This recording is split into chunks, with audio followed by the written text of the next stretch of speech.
Bonsoir à toutes et à tous, vous regardez Bienvenue en Ile-de-France sur le Figaro TV et comme tous les jours dans l'émission, on parle ensemble des sujets qui vous concernent et qui concernent notre région. Notre dossier du jour est consacré au transport en commun en Ile-de-France avec un certain nombre de nouveautés qui s'installent dans le paysage francilien. Ce téléphérique qui a pris son envol en fin d'année et qui fait ses preuves depuis, la gare de Villejuif, saluée comme plus belle gare au monde, c'est pas rien, et toujours ce projet du Grand Paris Express et ses promesses sur lesquelles nous allons faire le point avec nos invités. On parlera également de cette légère hausse du pass Navigo. En culture, Anthony Magnier nous prouve qu'un fil à la patte de Feydeau n'a pas pris une seule ride dans une mise en scène qualifiée par tous d'extrêmement réussie. Le Figaro Histoire nous racontera enfin J'accuse d'Émile Zola. Ce sera tout à l'heure en fin d'émission avec Luc-Antoine Lenoir. C'est parti.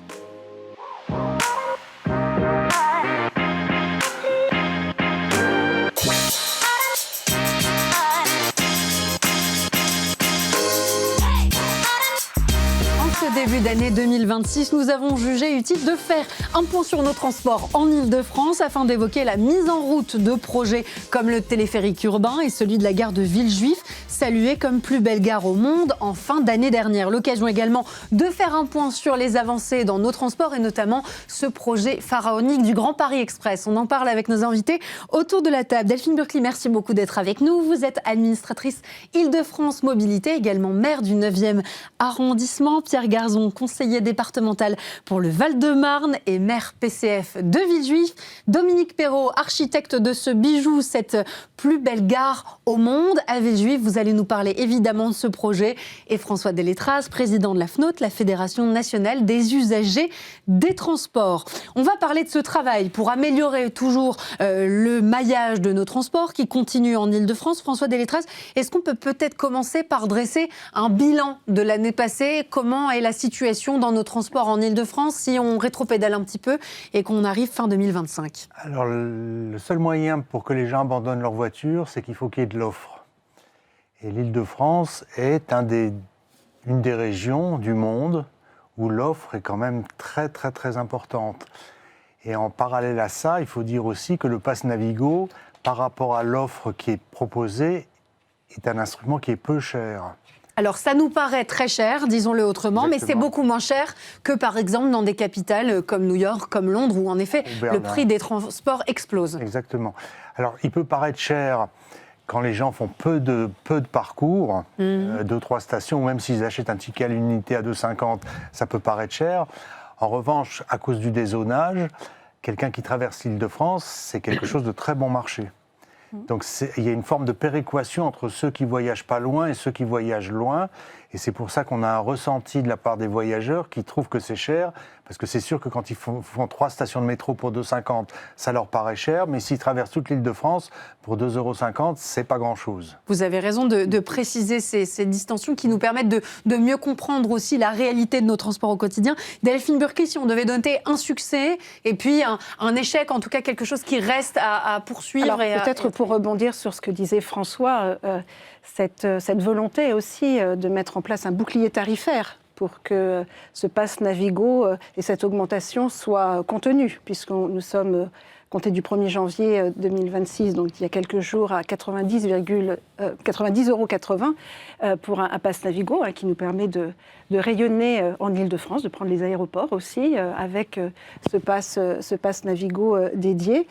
C'est aussi le tarif unique pour le ticket, 2,50 € pour faire l'ensemble de la région Ile-de-France et 2 € pour le bus et le tram. Donc c'est aussi une volonté politique de la présidente de région, présidente d'Île-de-France Mobilité, de protéger le pouvoir d'achat des Franciliens. Et ça fait partie de cette révolution des transports que nous avons initiée avec elle depuis 10 ans, qui doit nous permettre en 2030, Monsieur Perrault, d'avoir le réseau le plus moderne au monde, avec des gares rénovées, les plus belles gares du monde, avec celle de Villejuif, cher Pierre, avec des nouvelles lignes de métro, des rames rénovées, avec des offres soutenues. Alors bien sûr que ça fait partie des succès en cours et à venir, bien sûr. Succès. Alors évidemment, je ne peux pas m'empêcher de parler du téléphérique. Voilà, pour la Pour première ceux fois qui en l'ont vu, Île-de-France. c'est vrai que c'est quand même une expérience Ce assez unique. téléphérique que nous avons inauguré en décembre 2025. Le câble C1. Voilà, le câble C1 dans ce beau département du Val-de-Marne. À partir de Créteil, Villeneuve-Saint-Georges, c'est un gain de temps, c'est un mode de transport non polluant, silencieux, accessible. Vraiment, ça aussi, ça fait partie de nos volontés politiques de rendre les transports en commun accessibles à toutes et à tous. Quelle que soit la capacité physique, cognitive des franciliens. Mais c'est vrai que c'est un lourd chantier. Je sais, c'est un lourd chantier, mais il y a quand même un échec phénoménal. C'est la baisse de la vitesse commerciale des autobus en Île-de-France. On est le plus mauvais élève de France. Et ça vient de quoi? De la circulation? Non, pas du tout. C'est des aménagements de voirie qui ont été faits en dépit du bon sens. Alors qui ne relèvent pas de la région Île-de-France et d'Île-de-France Mobilité. Qui relèvent de la ville de Paris. Voilà. Il faut savoir qu'on est quand même passé de 14 km/h à moins de 10 aujourd'hui. C'est extrêmement faible, pardon, mais...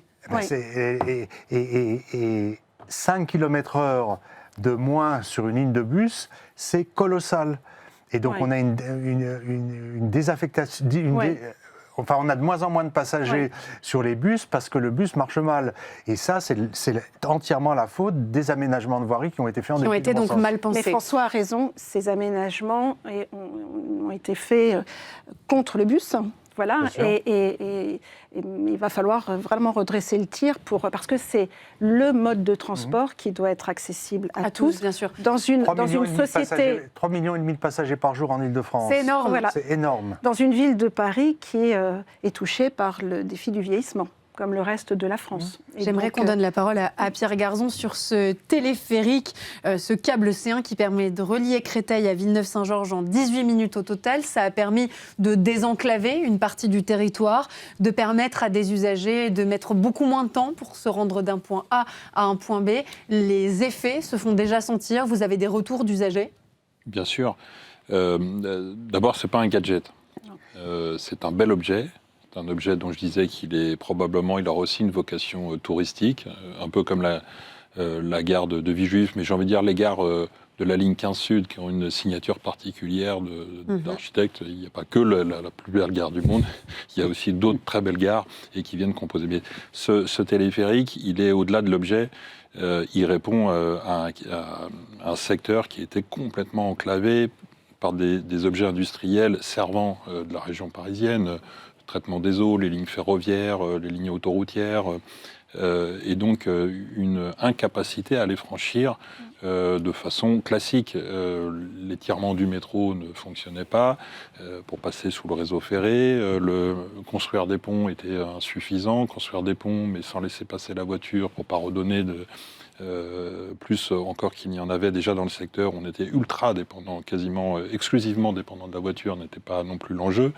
Donc c'est une solution qui est arrivée comme étant la seule solution technique. Et c'est ce qui explique aussi que ça a été un temps long de maturation, d'avoir exploré et repoussé toutes les hypothèses qui existaient et qui sont d'habitude plus simples, entre guillemets, à faire. Et au final...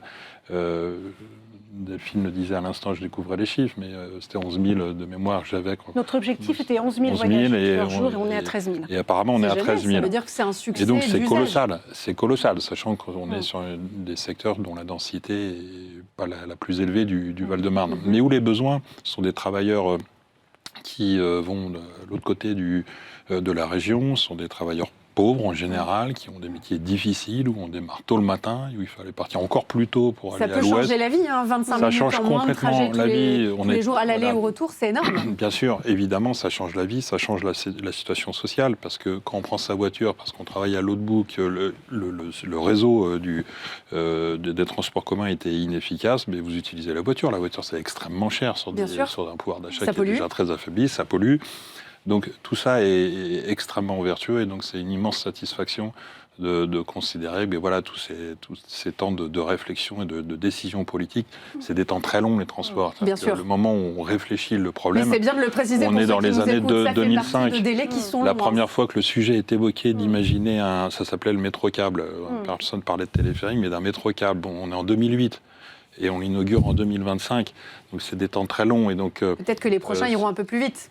Dans la conception, on est allé. Je ne sais pas. À Ça partir dit, du moment par où il y a contre. le go et le financement, on est allé assez vite sur l'aménagement. Oui, mais Voilà. à tout transport lourd, il y a un temps d'étude qui est nécessaire. non compressible, qui est nécessaire. On ne fait pas tout et n'importe quoi et on explore. C'est de l'argent public, c'est de la complexité technique. On passe au-dessus du réseau Enedis. Enfin voilà, Il fallait que les choses soient faites correctement. Il faut border les choses d'un objet nouveau. Donc, ce que je veux dire, de c'est que le temps long, vacances je ne suis pas sûr qu'il soit compressible. Par contre, ce dont je suis convaincu, c'est que pendant qu'on livre, il faut déjà réfléchir les coups d'après, et les coups d'après, et les coups d'après, parce que ce que l'on pense aujourd'hui ne verra pas le jour avant 10, 15 ans, 20 ans. Et donc, il faut continuer en permanence de dire c'est quoi la réalité. Oui, je pense que c'est un objet qui est aussi un objet symbolique.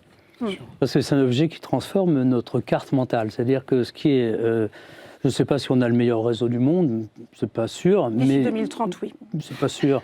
Mais par contre, ce que l'on a de meilleur, c'est l'interconnectivité de nos réseaux. Oui. Et ça, c'est unique au monde. C'est ça qui est unique au monde. C'est pas le fait d'avoir les différents moyens de transport. Toutes les grandes mégalopoles ont ça. Bien sûr. En sont dotées. Et même de façon assez efficace. Et par contre, ce que nous avons, c'est cette espèce de nouveau maillage. Alors ça, c'est quelque chose qui est un peu une révolution, parce que ça veut dire qu'on n'est plus obligé de passer au cœur de Paris. C'est-à-dire que la station Châtelet ne sera plus aussi utilisée qu'elle l'a été, et ça veut dire que 10 millions d'habitants de la région Île-de-France, ceux qui gravitent autour de Paris, qui est en fait une petite ville de 2 millions qui se trouve au centre, vont être en fait desservis par eux-mêmes, oui, bien sûr, sur eux-mêmes, sans avoir besoin de croiser la capitale. Et ça, c'est une nouvelle carte mentale. Et c'est une révolution. Ça, c'est une révolution. C'est une vraie révolution. C'est pas seulement une évolution. C'est une nouvelle vision d'un territoire qui est un territoire qui est en fait un territoire d'une grande métropole. Et esthétiquement, voilà. Ce téléphérique, moi, je trouve ça assez génial. Ah oui, c'est assez génial. En plus, c'est amusant. Bon, enfin, je veux dire, on vit des moments en ce moment où on a effectivement, il y a de la neige, il n'y en a plus, elle revient, etc. Donc, oui, aujourd'hui, c'est particulièrement... Donc, ça paraît assez adapté. Mais en fait, ce qui est plus amusant, c'est lorsqu'il n'y a pas de neige, quoi. C'est vrai, vous avez raison, ça donne des moments assez loufoques quand on revient d'un week-end au ski et qu'on arrive en région Île-de-France, on découvre ce téléphérique et on se dit que les choses sont pas mal quand même. Peut-être pour prolonger ce que disait Pierre et vous, Monsieur Perrault, c'est vrai que c'est un bel objet, que les matériaux sont beaux. C'est une façon aussi de redessiner une zone de l'Île-de-France avec beaucoup de coupures urbaines, la 6, des gares de triage, un territoire difficile d'accès. Et donc de permettre à une population moins favorisée d'avoir accès à Paris par la ligne 8 via ce téléphérique, c'est aussi pour nous voilà, une démarche politique très forte. Bien sûr, mais pour donner aussi à aux entreprises, parce que vous parliez de l'intermobilité, c'est sûr que ce réseau de transport peut complètement de redessiner la région Île-de-France dans quelques années par des pôles d'activité qui vont se développer, alors dans le Val-de-Marne, mais qui existent déjà. Mais qui existent déjà, mais qui vont être facilités et développés. Oui, mais par exemple, effectivement, ce nouveau métro est un métro qui va connecter des milliers de théâtres entre eux, des milliers de stades entre eux. Vous venez à Paris, bon, vous en avez toujours les mêmes. Vous êtes très beaux, c'est pas la question. C'est une question de nombre et de proximité. Mais le but n'étant pas d'éviter systématiquement Paris. C'est pas ça, c'est d'être à proximité. C'est-à-dire près de chez soi, près de là où on travaille, et bien sûr de vivre à Paris et de vivre avec Paris. C'est pas un système l'un par rapport à l'autre, c'est plutôt une offre qui est une offre tout à fait inouïe et qu'on ne pourra vivre que lorsque effectivement les réseaux seront ensemble en fonctionnement livrés. Effectivement livrés. Ça ne saurait tarder. Oui, ça va. Et on continue à progresser évidemment avec une succession d'étapes qu'on va décliner tout à l'heure. François Deletraz, quand on voit le succès de ce téléphérique, est-ce qu'il doit être dupliqué ? Est-ce que c'est un modèle de réussite et finalement qui a vocation à se multiplier, alors sans tomber dans un excès évidemment, mais est-ce qu'on peut imaginer d'autres téléphériques urbains ? Alors en région, oui. En région, il y a des régions qui réfléchissent sérieusement parce que c'est un moyen assez économe de passer par-dessus des infrastructures qui sont compliquées à franchir. Et on arrive à des taux... Alors c'est pas le débit d'un tramway ou d'un métro. Un métro, ça peut être 500 000 personnes par jour. Là, on est à 13 000 personnes par jour. Donc, vous voyez, on est ça ne répond pas aux mêmes besoins, évidemment. Absolument pas. Mais en revanche, pour les gens qui ont besoin de franchir des infrastructures qui sont infranchissables sur Terre, C'est intéressant. c'est un moyen très intéressant. J'aimerais qu'on parle également, Pierre Garzon, d'un autre espace dans le Val-de-Marne qui lui aussi s'est démarqué. Grâce à vous, Dominique Perrault, cette gare de Villejuif Gustave-Roussy, élue plus belle gare au monde. Alors déjà, ça dit quelque chose de notre capacité à rendre ces espaces esthétiques, agréables, des espaces de connectivité où on se sent bien, où on a envie de faire des choses, on n'y passe pas simplement pour prendre un moyen de transport. Donc on reviendra là-dessus bien sûr, mais en termes de transport, de mobilité, qu'est-ce que ça représente pour le département du Val-de-Marne ? Alors, il y a cette ligne dont on a dit elle est de banlieue à banlieue, c'est quand même une révolution. On n'est plus en étoile, on n'est pas obligé de passer par le cœur de Paris, avec tout le respect que je dois à la ville de Paris, étant moi-même ancien parisien, mais c'est une révolution pour les banlieusards dans leur vie, aller se soigner, aller se cultiver, aller se former, aller travailler, aller voir la famille, aller prendre du plaisir, et de pouvoir le faire dans un moyen moderne, rapide, efficace. C'est une vraie transformation, effectivement, mentale, sociale, écologique, pour la banlieue. C'est-à-dire que d'un seul coup, l'exigence qui apparaissait un peu théorique et une lubie sur lâcher la voiture et prenez les transports, oui, mais quand ils n'existent pas, on fait quoi ? Là, devient une réalité. Concrète. Il y a une attractivité concrète et que je vérifie, moi, comme maire de Villejuif, depuis que la 14 est ouverte de façon très significative et spectaculaire. Et puis, il y a derrière l'objet technique, y compris esthétique, il y a un objet politique d'une conception où la banlieue n'est pas une périphérie, mais elle est aussi le cœur de vie d'une métropole qui porte un nom, mais qui n'est pas incarnée, qui va être incarnée aujourd'hui, parce que d'un seul coup, on parle toujours du beau dans Paris, mais les Parisiens vont pour partie découvrir la banlieue. Ils vont pouvoir sortir, aller vérifier qu'il y a aussi du théâtre dans les banlieues, avec des scènes de très grande qualité. Le Macval, musée d'art moderne à Vitry, sera accessible à toutes et tous. Et d'un seul une gare coup, comme celle-ci y contribue la banlieue, directement.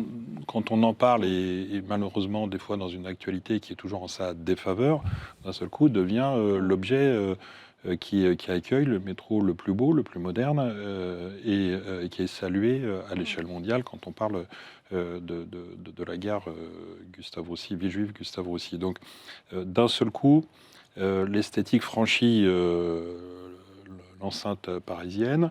La banlieue n'est pas seulement servante, elle est servante et on assume notre rôle servant. À Villejuif, on a 3 hôpitaux et on soigne le monde entier, et c'est notre rôle, et on l'assume, et on en est fiers. Mais d'un seul coup, on n'est pas seulement réceptacle des malades et des problématiques de malades, on a aussi le droit de pouvoir venir à l'hôpital, soigner, y travailler, à les faire tourner dans de bonnes conditions sociales, écologiques. Là encore, je le dis, c'est quelque chose qui, je pense qu'on le nomme, mais je le vois dans ma chair. Ça fait un certain temps que je tiens ce discours, mais c'est autre chose d'un seul coup de le vivre, de palper les choses, de voir les choses émerger, de l'incarner. Je trouve ça assez émouvant ce que vous décrivez. Mais parce que j'y mets de l'émotion, parce que je connais nos conditions de vie, je sais, on peut discourir sur les choses et les penser, mais quand d'un seul coup, après tant de batailles, imaginez que cette gare, c'est des années de travail, y compris avec les citoyens. C'est pas qu'une affaire de spécialistes, des associations, des pétitions. Oui, il faut mettre tout le monde d'accord autour de la table. C'est 70 000 Val-de-Marnais dans les années 2010 qui signent un truc. Donc tout le monde disait, alors c'est pas possible, c'est trop cher, c'est compliqué, c'est ceci, c'est cela. Mais on l'a fait. Et on l'a fait dans un exercice citoyen, dans un moment où il y a une crise citoyenne qui est extrêmement forte. Donc il faut aussi valoriser. Dire dans un moment où la France se pose des questions sur elle-même, sur son avenir, sur sa capacité, dans quel cours, dire mais on sait le faire, on a fait un métro, on est en train de faire 200 km à l'échelle d'une vie, certes ça paraît long de décennies, mais enfin c'est rien en réalité à l'échelle de l'aménagement. Bien sûr. Et puis on va venir en France pour voir ça, et on n'ira pas que à Paris, on ira voir ces gares. Il y aura des visiteurs, des touristes qui vont aller voir ces gares, pas seulement pour le prendre parce que c'est un objet utile, mais parce que c'est un objet beau. Dominique Perrault, quand vous écoutez les mots de M. Garzon, quand vous voyez ce succès déjà de cette gare et le fait qu'elle soit saluée pour son esthétique et pas que, qu'est-ce que vous vous dites? Que la mission est réussie, que le cahier des charges est rempli? Oui, je m'interroge aussi sur la question de la beauté. C'est-à-dire que effectivement, Vous la trouvez belle, elle rassurez-moi. a été, oui, certainement, mais je vais vous expliquer pourquoi. C'est-à-dire qu'effectivement, elle a été saluée par rapport à d'autres gares. La liste était tout à fait prestigieuse. La gare suivante, c'est Sydney, donc c'est pas tout à fait rien comme ville. Ensuite, c'est Riyad, et j'en passe d'autres, etc. Donc, pourquoi Villejuif et pourquoi cette beauté-là? Parce que, en fait, cette gare n'est pas un objet, si je puis dire, stylistique. Cette gare est un objet qui va prolonger le sol dans le dessous, avec la lumière naturelle et avec le même climat.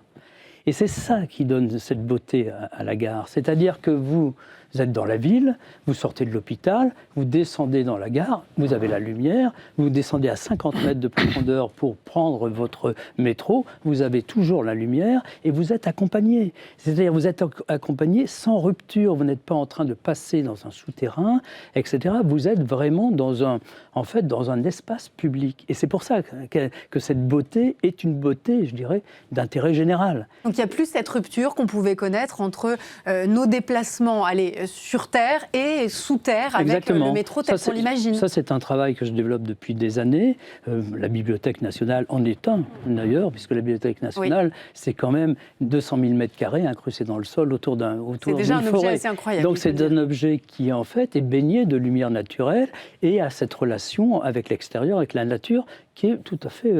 personne ne se pose la question. Immédiatement, on est là comme si on était dans un autre endroit de la ville. Et c'est pour ça qu'il y a cette espèce d'évidence et de naturalité de la gare de Villejuif. Après, il y a l'architecture, il y a beaucoup de choses à dire sur le travail, si je puis dire, parce que c'est une vraie prouesse architecturale. Bien sûr, mais il y a la lumière naturelle et il y a des conditions qui sont des conditions environnementales de non-rupture. Pour les usagers, c'est important qu'on prenne en compte à ce point le fait que leur voyage se transforme en un lieu de vie, un moment de convivialité, un moment de beauté? C'est très important. Et enfin, on renoue avec la splendeur de la France. Jusqu'à la Deuxième Guerre mondiale, faire des gares, c'était quelque chose d'exceptionnel. La gare de Metz, la gare du Nord, etc. C'était architecturalement, on avançait quelque part. Et là, on renoue enfin avec ça. Et on renoue, parce qu'entre la guerre et il y a quelques années, on a construit, par exemple, la gare de Pardieu à Lyon, ce qui est quand même pas une prouesse architecturale phénoménale. Et donc, le fait d'avoir des gares, comme on a des musées, comme on a des théâtres, c'est ça qui donne une image de la ville. Et les gens retiennent une image de la ville. Et par exemple, à Lyon, on retient l'opéra avec sa voûte. Oui, tout à fait. À Paris, on retient la pyramide. Et à Metz, on retient la gare de Metz. Donc, est-ce que demain, on retiendra la gare de Villejuif comme identité de la ville? Mais justement, cette question du rôle de l'esthétique dans l'efficacité aussi de ce pourquoi à la base, quand même, on construit un métro. Se déplacer. En quoi c'est lié on en parle les deux assez sujets. peu, finalement. Deux choses. C'est un endroit qui accueille depuis maintenant 50 ans Gustave Roussy, c'est un hôpital international de premier rang, premier hôpital en Europe dans la lutte contre le cancer, dans les tout premiers à l'échelle du monde. Aller se soigner, affronter le cancer est une épreuve. J'enfonce une porte. C'est une épreuve. Il faut imaginer, et je ne vous souhaite pas de l'imaginer, de le vivre en tout cas, aller à l'époque avec Gustave Roussy, c'était une impasse, il faut imaginer une impasse, une rue en impasse, cet immeuble très hostile, très austère, et en plus de la maladie, il y avait quelque chose d'assez terrifiant. Pesant, oui. Pesant. Je revendique que cette gare, je le dis partout, je le dis pas aujourd'hui sur le plateau, aller affronter demain le cancer en passant par cette gare, pour les familles comme pour les patients, ça ne soigne pas la maladie. Mais ça aide d'un seul coup à se dire, je ne suis pas dans une impasse de ma vie. Je sors dans un lieu qui est magnifique. Ça n'est plus une impasse parce que, et c'est le deuxième objet, cette gare rend possible l'aménagement autour, ce qui était impossible hier. Donc ça n'est plus une impasse mentale, là encore pour employer ce terme, parce qu'autour on est en train de construire le plus grand cluster qui a une vocation mondiale aussi pour être dans les tout premiers rangs dans la lutte contre le cancer. C'est possible parce qu'il y a cette gare. Et pas seulement parce qu'elle est efficace, avec des lignes de métro qui vont aller très vite, qui vont débiter, etc. La Bien ligne sûr, 14 ça c'est et la la ligne fonction 15 en numéro 1. 2027. Mais parce que l'objet lui-même, esthétique, devient un élément d'attractivité pour le cancérologue qui est à Boston, qui est dans des capitales du monde entier. Vous avez raison de où parler les- d'attractivité des métiers. Et où aussi, d'un c'est seul important. coup, se dire, dans des objets qui parfois feront arbitrer, mais je vais aller plutôt à Villejuif qu'à Londres, qu'à Boston, qu'à Pékin, mais je suis convaincu que cet objet-là et d'autres, on a une haute exigence de ce qui est en train de se construire autour, fera partie des éléments de décision, d'arbitrage individuel sur je vais emmener ma famille, je vais aller en France et je vais aller étudier à cet endroit-là parce qu'il y a les meilleurs chercheurs, oui, d'accord, parce qu'il y a un métro, évidemment, sinon Parce il y qu'il avait est bien pas. desservi Mais et parce qu'il qu'en est plus, beau et agréable. on va en parler, ça va être une marque mondiale. Delphine Burkly, ces abords sont très importants aussi, ce qu'on développe autour de ces gares. Exactement, très important, et en lien avec le maire de Villejuif, nous prenons toute notre part à Île-de-France Mobilité. Nous consacrons un peu moins de 9 millions d'euros, 8,5 millions d'euros pour l'aménagement des abords, le stationnement du vélo, parce qu'il faut aussi concilier les usages. Vous parliez d'intermodalité. L'intermodalité, tout à c'est le bus, c'est le train, c'est le tram, c'est le métro, c'est le vélo. Et c'est aussi le vélo, une politique extrêmement forte de la région Île-de-France et d'Île-de-France Mobilité. C'est à peu près 400 places de vélo, 200 places de stationnement sécurisé et en accès libre. C'est important, mais enfin, quand on a l'ambition de vouloir tripler l'usage du vélo d'ici 2030, il faut faire des pistes cyclables. Et là aussi, nous participons au financement de ces pistes cyclables aux abords de cette magnifique gare. Et puis aussi, comme nous l'avons fait sur le téléphérique, nous finançons des coulées vertes. Parce qu'installer un mode de transport, c'est aussi embellir un quartier, embellir une zone, végétaliser parce que notre ambition, opérateur de transport, autorité régulatrice de transport, c'est de décarboner, de rendre cette région plus agréable, plus respirable. Et c'est aussi l'ambition que nous portons aux abords de votre magnifique gare, Monsieur Perrault. Les abords, c'est important. Les abords, c'est essentiel. C'est-à-dire que la question de l'espace public, c'est vraiment une question qui, je dirais même, qui a tissé nos villes en Europe. L'espace public est vraiment ce qui se partage, ce qui est à tous et à chacun. Donc l'espace public est essentiel. Et à Villejuif, c'était insensé. Oui. C'était insensé. C'est-à-dire que la gare était 2 mètres plus bas que la route 3 mètres plus haut que l'entrée de l'hôpital. Et c'est vrai que c'est un lieu de douleur, comme le disait le maire, et pour moi personnellement, pour l'avoir vécu dans ma famille.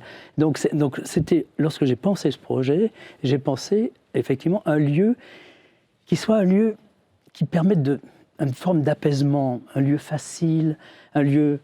On n'est pas dans le bruit. Cette gare, il y a eu tout un travail acoustique. On circule dans la gare, tout le monde se voit, tous les escalators fonctionnent en même temps, mais il n'y a pas de brouhaha. C'est donc l'idée, effectivement, d'être accompagné aussi bien lorsqu'on arrive que lorsque l'on part, d'être seul aussi, dans des moments de douleur, mais vraiment dans une ville, dans tout ce qui compose la ville, et dans une possibilité de sortir dans le parc. Il y a un parc magnifique qui va se rouvrir. Qu'on redécouvre aussi, évidemment, grâce à des installations avec comme celle-ci. Des vues sur l'Île-de-France superbes. Il y a beaucoup de choses que le nœud, si je puis dire, opéré par la gare, va permettre de déployer, délier, bien sûr. etc. Un tout dernier mot avant qu'on se quitte sur les dernières et prochaines livraisons du Grand Paris Express. Delphine Burkly. Le 2026 va être une grande année, puisque nous allons inaugurer le premier tronçon de la ligne 18 entre Massy-Palaiseau et Christ-Saclay. Et puis, en 2017, la ligne 15 Sud, qui passera chez vous. Voilà, et donc d'ici, comment 27, pardon, j'ai dit 17. Ah, 27. Oui, ça c'est quand on essaye de gagner un peu de temps sur des délais de travaux qui peuvent être un peu lourds. La SGP a pris un tout petit peu de retard, mais nous y sommes. Voilà, et d'ici 2030, nous aurons effectivement un réseau avec 200 kilomètres supplémentaires de lignes de métro. Donc, c'est Paris en grand. Et si avec des Parisiens qui iront aussi vivre dans leur région. On aura les conditions optimales pour se déplacer dans Paris, avec la région, dans la région, sans passer par Paris. C'est jamais optimal, parce qu'il y a toujours des zones moins denses. Et autant c'est facile de faire du transport public quand on est dans des zones très denses, c'est beaucoup plus compliqué quand on est dans des zones moins denses. Et dans l'Île-de-France, il y a des zones qui sont moins denses. Et dans les zones moins denses, ça coûterait trop d'argent de faire la même chose que dans les zones denses. Donc, on ne peut pas faire ce qu'on fait dans les zones très denses partout.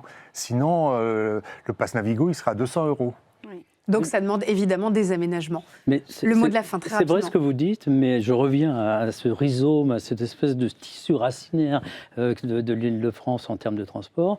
Aujourd'hui, tout le monde pense et peut penser que je vais prendre mon vélo va m'accompagner jusqu'à la gare va m'accompagner jusqu'à ici, je prendrai un avion, etc. Ouais. Donc les zones moins denses, elles-mêmes, maintenant se trouvent desservies et liées à l'ensemble du réseau, donc des transports publics. Un grand merci à tous les quatre pour cette discussion en plateau et on passe tout de suite à l'entretien culture. Merci.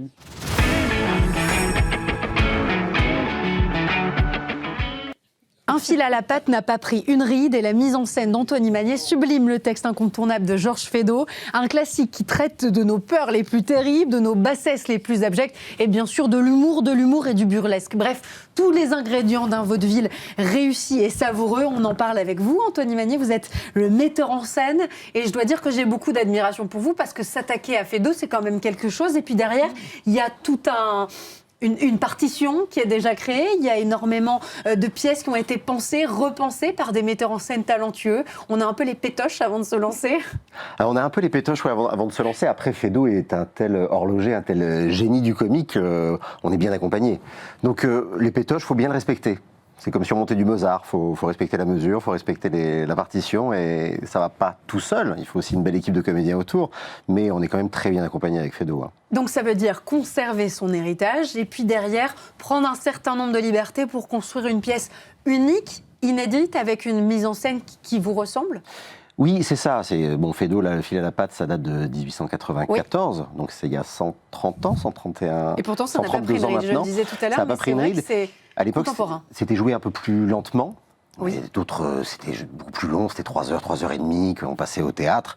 Là, j'ai raccourci la pièce pour qu'elle fasse 1h50. C'est beaucoup plus dynamique, beaucoup plus tonique. Ça joue beaucoup plus vite. Du rythme. Feydeau a accéléré de décennie en décennie le rythme. À chaque fois qu'on montait Feydeau, on allait de plus en plus vite chaque décennie. L'histoire, on va en dire un mot, beaucoup la connaissent, elle est assez délicieuse et déjà il y a tous les ingrédients du comique dans les 2 phrases introductives que vous allez nous donner peut-être mieux que moi sur ce pitch. Alors oui, résumé Feydeau. C'est l'histoire de Bois d'Anguin, qui est un jeune noblesse d'Empire, donc qui est noble depuis peu, qui a une maîtresse qui est Lucette Gauthier, qui est une chanteuse de café-concert. Il a un amour passionnel et tout, mais comme il n'a plus d'argent, le pauvre garçon, il se marie. Une femme plus riche. Voilà, une jeune fille, une riche héritière, donc Viviane du Verger.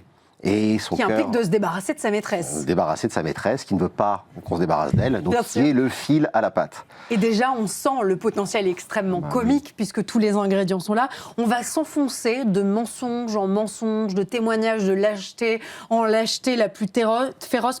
Et comme souvent dans les vaudevilles, ce qui est assez génial, c'est que les personnages eux-mêmes se retrouvent empêtrés dans des situations absolument inextricables, tout en étant eux-mêmes assez burlesques et assez drôles. Oui, c'est ça. C'est qu'il y a 2 choses chez Feydeau, c'est en ça que c'est un génie, c'est qu'il y a d'une part les situations qui sont comiques incroyables. Comiques de situation. Parce qu'à la base, Bois d'Anguin, on ne sait pas pourquoi, ça fait 15 jours qu'il ne voit plus Lucette, donc ils sont séparés. Mais hier soir, il revient, en fin de soirée et tout. Et elle va voir sa sœur et dit « Oh, il est revenu, il a une syncope qui a duré 15 jours. » Et elle le croit. Et il lui dit, mais qu'est-ce que je fais là? Pourquoi je suis revenu et tout? Alors qu'il doit signer son contrat de mariage avec Viviane le lendemain. Donc déjà, il se met dans l'embarras. Il va pour essayer de lui dire quelque chose. Elle refuse d'accepter la rupture. Et là, il y a tous les personnages. Parce que c'est une chanteuse de café-concert. Donc elle est dans une sorte de troupe de comédiens. C'est très bohème. C'est une pièce de Feydeau qui dénote aussi les autres pièces. Souvent, les pièces de Feydeau se passent dans des milieux bourgeois. Oui. On a la femme, le mari, l'amant, la maîtresse, etc. C'est assez codifié. C'est assez codifié. Là, ça part d'une troupe de café-concert avec cette chanteuse. Donc c'est des bohémiens, c'est des gens qui sont assez libres, assez ouverts. On a De Chenneviette, qui est le père de l'enfant de Lucette Gauthier, qui est là. On a le général Irigoyen que j'interprète, qui est un Sud-Américain, qui est fou amoureux de Lucette Gauthier, qui est plein d'argent et qui veut la conquérir coûte que coûte, quitte à tuer Bois d'Anguin, à tuer quiconque. On a Bousin, qui est un personnage, j'imagine vous connaissez ce personnage-là, qui est un clown qui a écrit Feydeau, vraiment, qui est fantastique, qui a été joué à la Comédie Française par Christian Eck, par Robert Hirsch. Enfin, c'est un personnage fabuleux qui est complètement un ovni. Il fait que des bêtises, il comprend rien à rien. On dirait vraiment un chien dans un Ça jeu de aussi, c'est quilles. une signature de Feydeau. Et ça, c'est une signature de Feydeau. Et la pièce, elle réunit beaucoup de choses que moi, qui m'ont passionné, parce que ce ne serait qu'une comédie bourgeoise, avec l'amant, la femme, la maîtresse. Ce serait un peu pauvre. Là, on a vraiment manière et matière à s'amuser, à s'éclater. Ouais. Et c'est vrai qu'il y a une complexité dans ces personnages qui sont loufoques, décalés, qui viennent eux-mêmes justement interférer déjà dans cette situation complexe et comique. Et c'est là que c'est assez génial, c'est quand les deux finalement se fritent. Oui, c'est ça se frite. Et puis il y a chez Feydeau, parce que Feydeau il croque la société de manière terriblement cynique. Hein. Il nous fait énormément rire, mais lui n'était pas drôle du tout, hein, le personnage. Hein. C'était un auteur qui pouvait être très très sérieux, qui était un pince sans rire pas possible. Mais il nous fait rire de nos bassesses et de nos comportements les plus abjects. De nos bassesses, de nos lâchetés, de notre amoralité ou immoralité, de toutes ces choses-là. C'est-à-dire qu'on rit de voir à quel point les personnages sont lâches, sont immoraux et reculent devant rien pour sauvegarder leurs objectifs et leurs intérêts. Penser à ce qu'on a connu de près ou de loin. Évidemment, là, on est sur des curseurs qui sont toujours un peu poussés. Hein. Oui. C'est pour ça aussi que ça nous fait autant rire.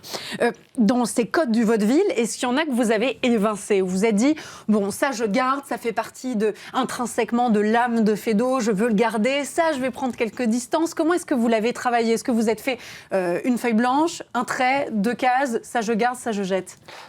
Moi, j'ai redécouvert Feydeau par la lecture et en voyant certaines mises en scène modernes, dont la mise en scène de Deschamps à la Comédie Française.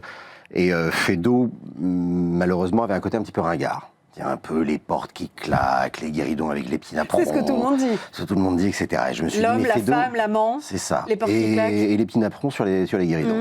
Et je me dis, c'est pas ça, Feydeau. Feydeau, c'est un théâtre de comédien. C'est un théâtre de situation, c'est un théâtre de liberté, de folie. Et débarrassons-nous de tout ça. Donc j'ai enlevé les portes, j'ai enlevé les guéridons, j'ai enlevé les vieux pianos. J'ai mis juste les comédiens avec un décor très pur, très graphique. Puisqu'on a un cyclo, on a Plus des moderne aussi. Beaucoup plus moderne. On a gardé un cousinage avec les costumes d'époque. Oui. Parce que les costumes sont d'époque, mais ils ne sont pas non plus complètement d'époque, donc c'est assez moderne. Et j'ai surtout une équipe de comédiens absolument très talentueux. Très talentueux, vraiment. Hein.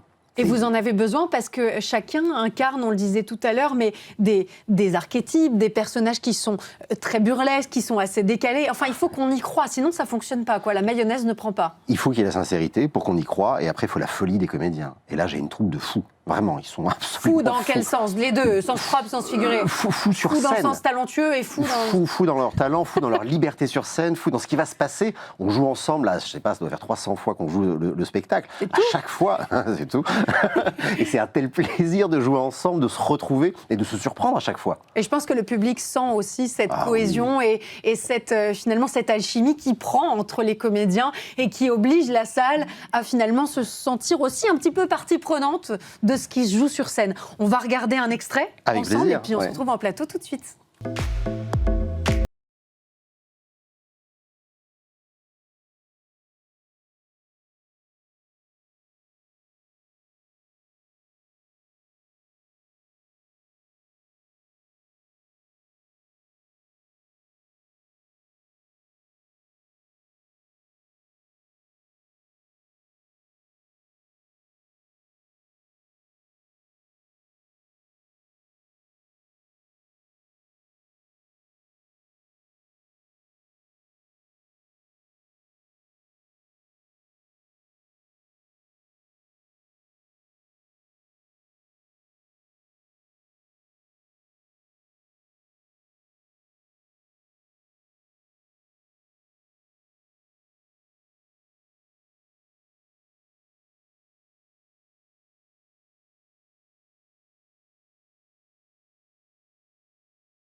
De cette mise en scène géniale, vous l'avez dit, qui implique un engagement total des comédiens que vous trouvez extrêmement talentueux et dont vous êtes fiers, avec lesquels vous êtes sur scène. Il faut qu'il y ait une intensité émotionnel, il faut qu'il y ait un engagement à 100% dans l'émotion pour que ça fonctionne et qu'on ne soit pas justement dans une caricature qui pourrait être très comique, mais un peu moins subtile peut-être. Oui, c'est ça. Il ne faut pas que ce soit du théâtre verbal et verbeux. Il faut que ce soit un théâtre d'émotion, de passion. Comment on crée ça en tant que metteur en scène ?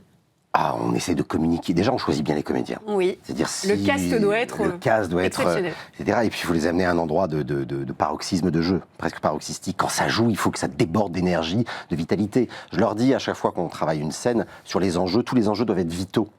Dire si c'est juste, passe-moi la tasse, etc. Non, il faut que cette tasse, il faut qu'elle soit vitale pour moi. Si je l'ai pas, tout s'arrête pour moi. Même si c'est illusoire dans l'instant, il faut que tout jouer comme ça avec cette intensité-là. Et le fait de pousser cette intensité au maximum ne crée pas des fausses notes parfois, ou peut-être le public qui se dit non mais là c'est trop, là ils en font trop, ou justement c'est ça la recette. C'est tout le défi. C'est-à-dire que pour moi, être sur scène, c'est comme un funambule. Il faut tout le temps qu'on soit en déséquilibre. Sur le fil, sans mauvais jeu de mots. Sur le fil, tout le temps en déséquilibre. Parce que si on est trop installé, trop les pieds plantés, ok, c'est tranquille, on fait un petit théâtre. Oui, ça déroule, mais c'est pas génial. Ça déroule. Il faut qu'il y ait cette prise de risque, ce danger-là. Et c'est ça qui fait l'excitation qu'on a, nous, au plateau, et que dans la salle, à la salle. Les spectateurs, ils sont tout émoustillés à voir le spectacle, tout dans cette intensité-là. Et derrière, c'est vrai qu'il y a une sorte de déflagration comique parce qu'il y a, on l'a dit tout à l'heure, ce comique de situation qui est omniprésent, ces personnages qui nous font rire, qui nous amusent, qu'on adore détester, pour lesquels on a de la tendresse, ceux qu'on a envie de gifler, sinon c'est évidemment pas drôle. Et puis, on se rend compte qu'on rit, mais qu'on réfléchit aussi. On a parlé tout à l'heure du fait que c'était une écriture sans concession sur la vie, une satire de nos sociétés, de nos émotions, notre manière de nous comporter, cette amoralité qui est omniprésente. On ne fait pas que rire. On ne fait pas que rire. Il y a des moments, ce qu'on a, un des fers de lance de la direction de la mise en scène, c'était de dire que c'est une histoire d'une rupture, la rupture entre Boisdanguin et Lucette Gauthier. Oui. Il s'aime passionnément, mais il ne peut pas rester avec elle. Mais passionnément, il l'a dans la peau. Et voilà, c'est un choix de vie très compliqué de se séparer de la personne dont on est passionné. Oui, mais il pourrait le faire autrement. Il pourrait le faire autrement, il n'y arrive pas, parce qu'il est nul.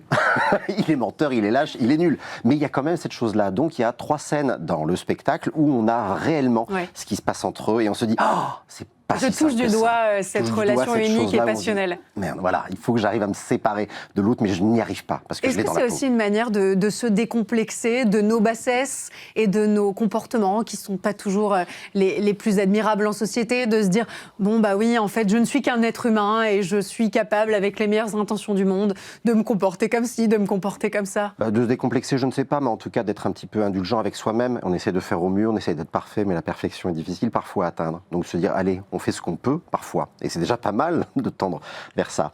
Et puis surtout, au-delà de la réflexion qu'on pourrait avoir en regardant la pièce, c'est le moment de communion entre ce qui se passe au plateau et la salle.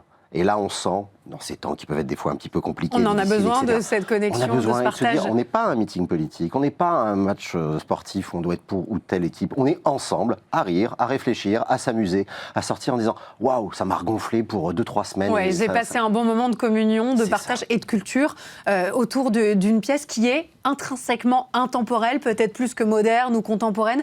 Ce sont des thèmes qui fonctionneront dans 50 ans. Tant qu'il y aura de l'amour et de l'argent, oui, ça marche. Tant qu'il y aura de l'amour et de l'argent, finalement, ça va durer. Et la morale de cette pièce amorale, il y en a une? Oh non, il y en a surtout pas. Il y en a surtout pas, on est d'accord. Soyons libres. Est-ce qu'il y a un moment qui vous émeut particulièrement, que vous êtes heureux de retrouver le soir sur scène? Une séquence où vous dites, ah oui, là, ok, je sais pourquoi je suis sur scène, je sais pourquoi je l'ai mis en scène de cette manière-là. Il y en a beaucoup. Il y en a plusieurs. Il y a les scènes sensibles entre Boisdanguin et Lucette, les scènes de séparation qui peuvent être très très belles. Vous dites qu'on touche du doigt à quelque chose d'assez... Le drame. On a aussi le personnage de Bouzin qui est joué par Alexandre Parvata et Mathieu le Meunier. Et là, ils ont carte blanche. Ils font ce qu'ils veulent. Donc moi, tous les soirs, je suis au spectacle et je me dis, mais où est-ce qu'ils vont aller? Et ça va dans tous les sens. Et ils sont géniaux. Hein. C'est des artistes incroyables. Donc ces moments-là. Et puis la beauté de retrouver cette troupe que j'aime et ce qui peut se passer, toutes les petites surprises de chaque soir, de chaque représentation. À la fin, qu'est-ce qui vous fait vous dire que le succès est là et que la mission est accomplie? Le rire du public?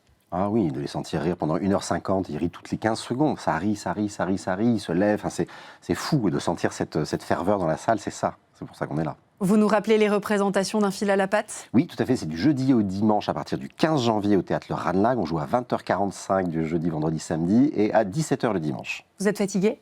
Non, pleine forme. Hein. Pas du tout. On sort des fêtes, on est des patates d'enfer.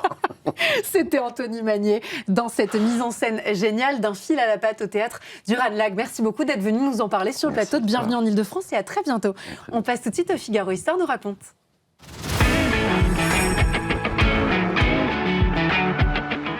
Merci beaucoup.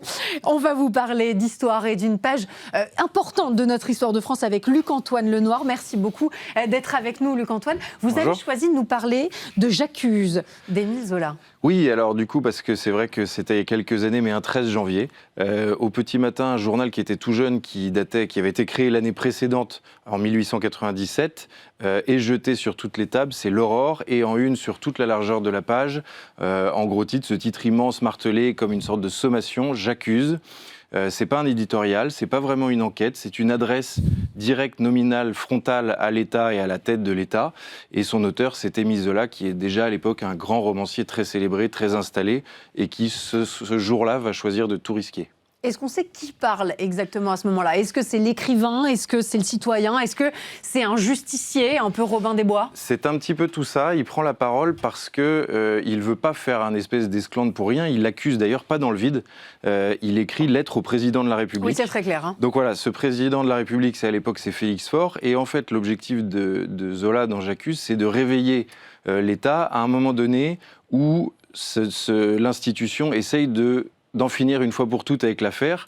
Le président de la République, donc, comme j'ai dit, c'est Félix Faure, c'est un homme de compromis qui veut très stable, qui veut qui veut taire le scandale. Et en fait, pour l'État, l'affaire est réglée. Alfred Dreyfus a été condamné 4 ans auparavant, en 1894, pour haute trahison, pour avoir donné des renseignements à l'Allemagne. Il a été dégradé publiquement et à l'heure où J'accuse est écrit, il est au bagne sur l'île du Diable, en Guyane, en train de purger sa peine. Et ça arrange tout le monde, hein, finalement, alors qu'en réalité, l'affaire, elle est loin d'être close. Exactement. En fait, Zola, il réveille l'affaire juste après, en fait, ce qu'il appelle un scandale d'État, une pantalonnade. C'est que depuis l'été 96, depuis 2 ans, en fait, on sait que a priori, le vrai coupable, celui qui a envoyé des renseignements, c'était le commandant Esterhazy, qui est largement identifié, etc.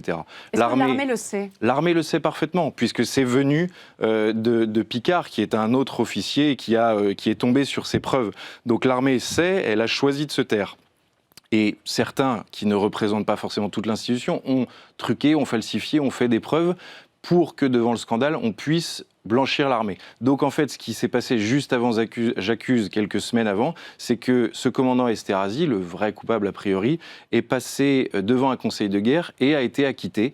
Donc l'État, encore une fois, vient d'essayer de tout nettoyer, plus blanc que le blanc, et pour beaucoup, pour Zola, c'est la provocation de trop. Est-ce que ça, c'est le vrai déclencheur de J'accuse? Oui, en fait, c'est pas une émotion soudaine. Zola est plongé dans cette affaire depuis longtemps, comme pas mal de Français, mais c'est lui qui va vraiment la réveiller devant l'opinion publique parce que, à ce moment-là, quand le Conseil de guerre a innocenté, acquitté Esterhazy, pour lui, c'est là où l'État vient de choisir la voie du mensonge. Et donc l'État faillit. Voilà, exactement. Il vient de choisir. C'est trop lourd pour l'État. L'État sait que Dreyfus est innocent, mais ce serait trop de choses à remettre en cause, une armée à nettoyer entièrement, etc. Ce serait trop de choses. Donc l'État, selon Zola, choisit la voie du mensonge, et ça, il ne peut pas l'accuser. Et donc ce J'accuse, c'est une formidable plaidoirie où il reprend les faits.